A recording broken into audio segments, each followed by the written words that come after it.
Imagine this scenario. You are the CEO of a fast-growing startup. Not a flashy one, not a lottery ticket company, but a real business. You spent the last 10 years grinding quietly. You took risks when you were young, you lived below your means, you reinvested profits instead of chasing status. You learned from mistakes, refined your strategy, protected your downside, and slowly built something valuable. Today, the company is finally profitable. There's real cash in the bank, there's intellectual property, there's momentum. For the first time, the future is no longer fragile, it is compounding. Then one day, you decide to bring on a co-founder. Not because the company is failing, not because you need capital, but because you feel lonely running it alone. Because you trust this person. Because you believe in the story of partnership. So, you sit down and sign a contract. That contract gives this new partner unrestricted access to the company bank account, full visibility, full withdrawal rights, no spending limits. You also give them 50% ownership of everything you have already built over the last decade, half of the equity, half of the control. And just to be generous, you agree that they will also receive 50% of everything the company will ever produce in the future. Revenue, assets, growth, upside. There's more. If this partner decides to walk away from the business at any point, for any reason or for no reason at all, they can take half the cash, half the intellectual property, and potentially force the company to keep paying them for years after they are gone. You did not run a background check. You did not review their financial history. You did not look at their resume. You did not ask about their credit score. You did not ask how they handled debt, stress, or long-term planning. You did not model worst-case scenarios. You did not bring in a lawyer to explain the fine print. You signed the contract purely based on a feeling. If you did this in business, your board of directors would fire you on the spot. They would not call you romantic. They would not call you brave. They would call you reckless. They would say you violated every principle of risk management, governance, and fiduciary responsibility. You would be laughed out of Silicon Valley.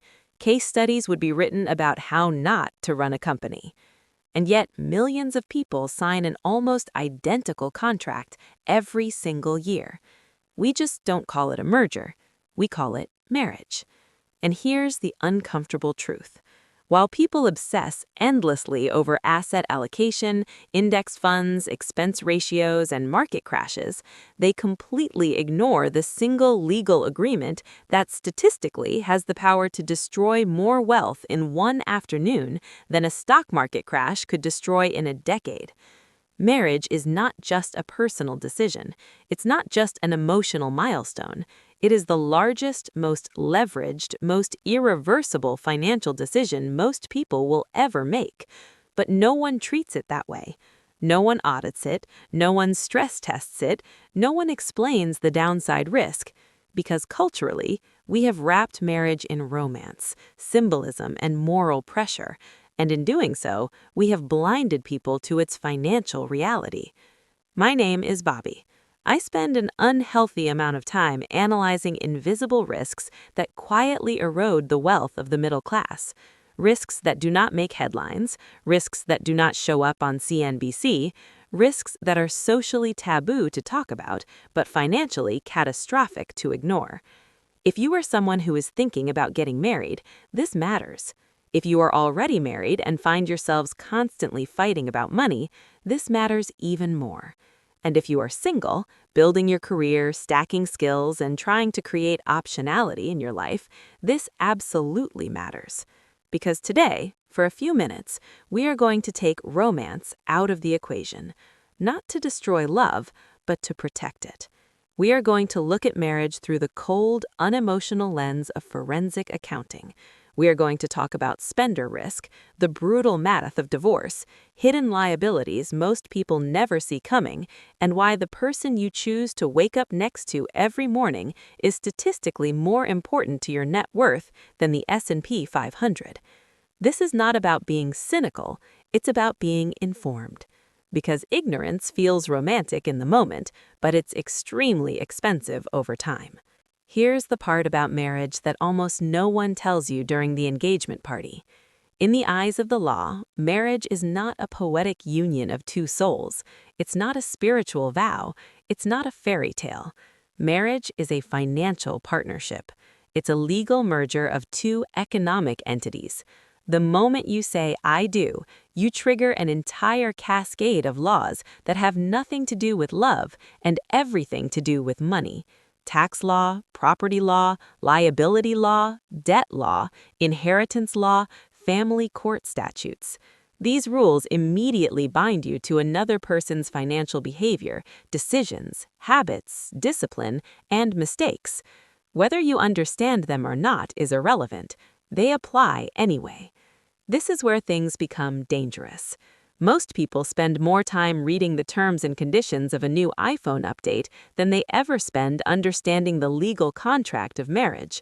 They scroll, they skim, they click agree, and they move on. Except this contract doesn't just update your phone, it rewires your entire financial life. People walk into marriage blind, not because they're stupid, but because they're chemically impaired. During courtship and engagement, the brain is flooded with dopamine, oxytocin, and serotonin. These chemicals are designed to bond you, not to protect you. They suppress risk perception. They downregulate skepticism. They make red flags look like cute personality quirks. From an evolutionary perspective, this makes sense. From a financial perspective, it's a disaster. And this blindness matters because financial incompatibility is the silent killer of wealth. We are taught from a young age that opposites attract, that balance comes from contrast, that one person can be the dreamer while the other is the realist. Maybe that works for hobbies, taste in music, or weekend activities, but in finance, opposites don't attract, they attack. If you are a saver, someone who feels safety through liquidity, planning, delayed gratification, and compounding, and you marry a spender, someone who derives emotional reward from consumption, novelty, and lifestyle signaling, you are not entering a relationship. You are entering a long, grinding war of attrition. This is not about morality. The spender is not evil. The saver is not superior. They are simply running different operating systems. One person sees money as freedom tomorrow, the other sees money as pleasure today.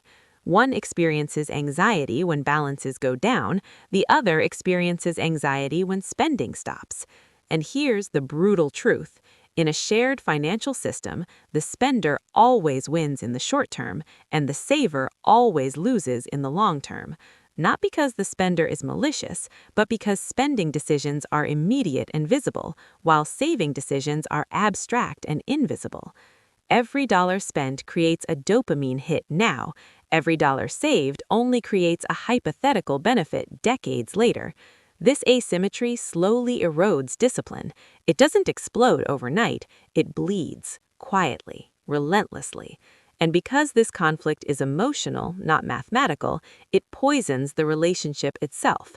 The saver becomes the villain, the no person, the fun police.